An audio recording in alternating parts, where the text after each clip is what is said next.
నువ్వు ఎంత కష్టపడుతున్నా డబ్బు రావడం లేదు అనిపిస్తుందా? ప్రతిరోజు దేవుణ్ణి ప్రార్థిస్తున్నా జీవితం మారడం లేదు అనిపిస్తుందా? అయితే ఈరోజు నేను చెప్పబోయే శ్రీకృష్ణుడి మాటలు నీ జీవితాన్ని పూర్తిగా మార్చేస్తాయి.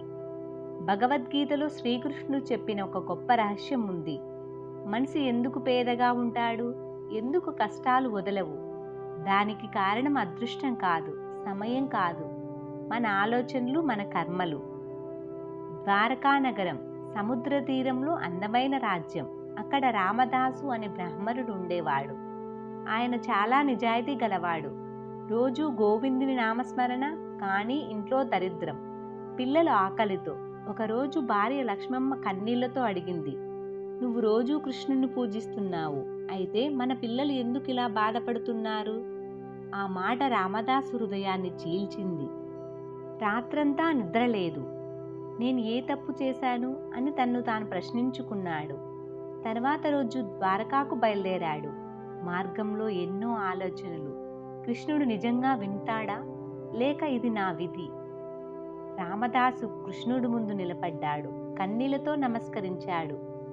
ప్రభూ, నేను నిజాయితీగా జీవిస్తున్నాను, అయినా ఎందుకు పేదవాడిగా ఉన్నాను? కృష్ణుడు చిరునవ్వు నవ్వాడు. రామదాస, నీకు 3 ప్రశ్నలు అడుగుతాను. నీ పని ప్రేమతో చేస్తున్నావా? నీకు నీ మీద నమ్మకం ఉందా? నీ మనసులో భయం ఉందా? రామదాసు మౌనంగా తల వంచాడు. కృష్ణుడు చెప్పిన 3 రహస్యాలు. నువ్వు నీలోనే నేను పేదవాడిని నమ్ముతున్నావు. ఆ భావం నీ అదృష్టాన్ని కట్టేస్తుంది. ఇతరుల సంపద చూసి బాధపడుతున్నావు. అది నీ శక్తిని దూరం చేస్తుంది. నీ దగ్గర ఉన్న చిన్న ఆనందాన్ని గుర్తించలేదు. 1 దరిద్ర భావం, 2 అసూయ, 3 కృతజ్ఞత లేకపోవడం. కృష్ణుడు ఒక బంగారు నాణెం ఇచ్చాడు. ఇది నీ దగ్గర ఉంచుకో, కానీ ఎవరికీ చెప్పకు. రామదాస్ ఇంటికి వెళ్ళాడు. అతనికి డబ్బు ఉంది, కానీ మనసులో భయం. ఇది పోతే ఆనందం లేదు. తర్వాత రోజు కృష్ణుడు దగ్గరికి వచ్చాడు. శ్రీకృష్ణుడు, సంపద అంటే కేవలం డబ్బు కాదు, ధైర్యం, విశ్వాసం, కృతజ్ఞత. ఇదే నిజమైన సంపద. నీ మనసు మారితే నీ పరిస్థితి మారుతుంది. రామదాసు ఆ రోజు నుంచి భయాన్ని వదిలాడు. ఆనందంతో పనిచేశాడు. కొన్ని నెలల్లోనే జీవితం మారిపోయింది. ప్రియమైన మిత్రులారా, మీ జీవితంలో కూడా ఇదే నిజం. భయాన్ని వదిలేయండి, కృతజ్ఞతతో జీవించండి, పోలికలు మానండి, కర్మను ప్రేమించండి. అప్పుడు శ్రీకృష్ణు కృప తప్పకుండా ఉంటుంది. ఒక చిన్న గ్రామంలో రామయ్య అనే రైతు ఉండేవాడు. అతనికి చిన్న పొలం, పెద్ద కలలు. రోజు ఉదయం లేచి దేవుడికి నమస్కారం చేసి, నన్ను కాదు నా కష్టాన్ని కాపాడు అని ప్రార్థించేవాడు. ఒక సంవత్సరం భారీ వర్షాలు పడ్డాయి. పొలంలో ఉన్న పంట మొత్తం నీటిలో మునిగిపోయింది. గ్రామంలో అందరూ అన్నారు, ఇది నీ అదృష్టం, నీ కర్మ. రామయ్య ఒక్కసారి కూడా దేవుణ్ణి తప్పు పట్టలేదు. అతను నిశ్శబ్దంగా చెప్పాడు, శ్రీకృష్ణుడా, నువ్వు చూస్తున్నావు, నాకు అర్థం కాకపోయినా నీకు తెలుసు. కష్టాల మధ్య విశ్వాసం, ఇంటి లోపల ఆర్థిక సమస్యలు, అమ్మాయి చదువు అయిపోవాలన్న పరిస్థితి, అడుగడుగున అప్పులు. ఒకరోజు రాత్రి చాలా బాధతో రామయ్య ఆలయంలోకి వెళ్ళాడు. దీపం ముందర కూర్చుని ఏడ్చాడు. ఎందుకు ఇలా జరుగుతోంది అని అడగలేదు. నాకు ధైర్యం ఇవ్వు అని మాత్రమే అన్నాడు. ఆ రాత్రి అతనికి ఒక కల వచ్చింది. పచ్చని పొలాల్లో నడుస్తున్న శ్రీకృష్ణుడు కనిపించాడు. చిరునవ్వుతో అన్నాడు, నీ పని నువ్వు చెయ్యి, ఫలితం నా దగ్గర ఉంది. మార్పు మొదలు. మరుసటి రోజు రామయ్య మళ్ళీ పొలానికి వెళ్ళాడు. నీటితో నాశనమైన పొలం చూసి కూర్చోలేదు. కొత్త విత్తనాలు వేశాడు. గ్రామం వాళ్ళు నవ్వారు, మళ్ళీ అదే పని చేస్తున్నావా అని. కానీ ఈసారి రామయ్య భయపడలేదు. అతనికి విశ్వాసం వచ్చింది. రోజులు గడిచాయి. సూర్యుడు మళ్ళీ ప్రకాశించాడు. చిన్న మొక్కలు బయటికి వచ్చాయి. అతని కూతురు చదువు కూడా కొనసాగించింది. గ్రామంలో కొంతమంది సహాయం చేశారు. పంట కోతకు 10 రోజులు మిగిలి ఉండగా మళ్ళీ భారీ తుఫాను వార్త వచ్చింది. గ్రామం మొత్తం భయంతో ఉంది.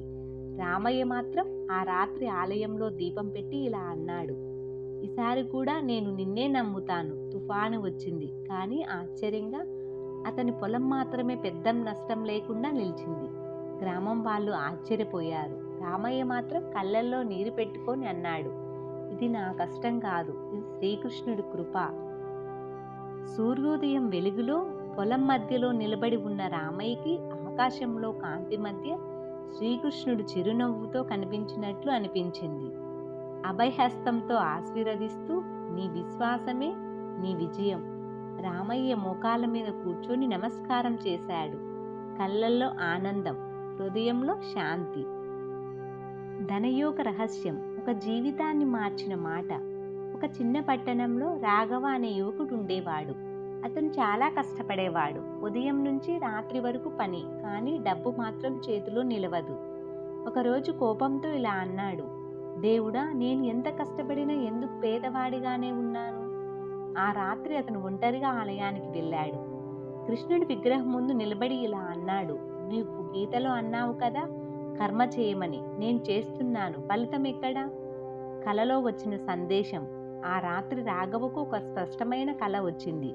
విశాలమైన యుద్ధభూమి మధ్యలో శ్రీకృష్ణుడు చిరునవ్వుతో అడిగాడు, నువ్వు కష్టం చేస్తున్నావు, కానీ దాని వెనుక ఉద్దేశం ఏమిటి? రాఘవ ఆశ్చర్యపోయాడు. కృష్ణుడు మెల్లగా అన్నాడు, కేవలం డబ్బు కోసం చేసే కష్టం బానిసత్వం, ధర్మంతో చేసే కష్టం ధనయోగం. అసలు సమస్య. మరుసటి రోజు రాఘవ తన జీవితాన్ని పరిశీలించాడు. అతను సంపాదించిన దాంట్లో కొంత వృధా ఖర్చు, కొంత పోలికల కోసం, కొంత ఈగో కోసం. అతని సంపాదనను ధనంగా భావించాడు. కానీ కృష్ణుడు చెప్పింది వేరే విషయం. ధనం అంటే కేవలం నోట్ల కట్ట కాదు, నీ నైపుణ్యం, నీ నమ్మకం, నీ నియంత్రణ. ఇవే అసలు ధనం. మార్పు ప్రారంభం. రాఘవ 3 నిర్ణయాలు తీసుకున్నాడు. అవసరం లేని ఖర్చులు ఆపేశాడు. ప్రతిరోజు ఒక గంట కొత్త నైపుణ్యం నేర్చుకోవడం మొదలుపెట్టాడు. సంపాదనలో కొంత భాగం మంచి పనులు కేటాయించాడు.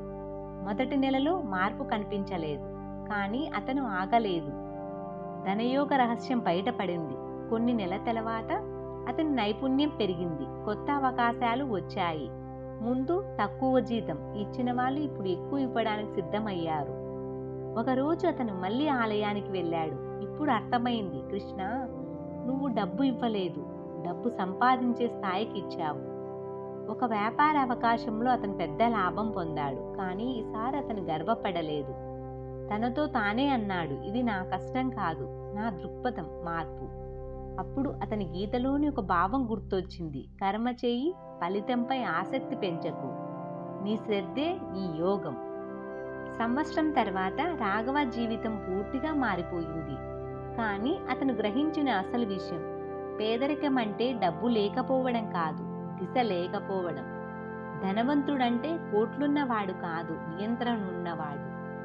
ఆ రోజు ఆలయంలో నిలబడి చిరునవ్వుతో అన్నాడు, ధనయోగం అంటే డబ్బు కాదు, ధర్మంతో కూడిన కర్మ అని. నువ్వు ఎంత కష్టపడినా పేదవాడిగా ఉంటే నీ కష్టం మారాల్సిన అవసరం లేదు, నీ ఆలోచనే మారాలి. ఈ కథ మీ హృదయాన్ని తాకితే ఒక లైక్ చేయండి. ఇలాంటి ఆధ్యాత్మిక కథలు వినాలంటే మన ఛానల్ని సబ్స్క్రైబ్ చేయండి. జై శ్రీకృష్ణ.